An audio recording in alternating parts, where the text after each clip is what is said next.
Faqatgina bomdod namozidan 10 daqiqa oldin turishingiz kerak. Atigi 10 daqiqa oldin. Payg'ambarimiz sollallohu alayhi va sallam shunday mazmunda aytganlar: Alloh har kecha tunning oxirgi 3dan biri qolgan vaqtda dunyo osmoniga tushadi va kim menga duo qilsa, uni ijobat qilaman. Kim mendan so'rasa, unga beraman. Kim menga istig'for aytsa, uni mag'firat qilaman deb aytadi.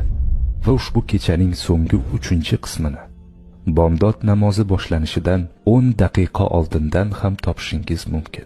Sizdan talab qilingan narsa bomdod namozi kirish vaqtidan atigi 10 daqiqa oldin uyg'onish xolos. Bomdod namozidan 1 soat emas, atigi 10 daqiqa avval qiyomul layl namozini o'qishga harakat qiling. Va Alloh subhanahu va taolo biz bandalarga bergan bu aql bovar qilmas inoyatini u zot ato etgan idrok ila ruhingizga singdiring. Kechasi uyqudan uyg'onib qalbingiz qanday o'zgarganini tuyasiz. Siz uni hech qachon avval bunday bo'lmaganini his qilasiz. Shuningdek, hozirda aksariyat inson islomni faqat bajarilishi kerak bo'lgan majburiy qoidalar to'plami deb biladi. Biz islom dinining ma'naviy qismini yo'qotmoqdamiz.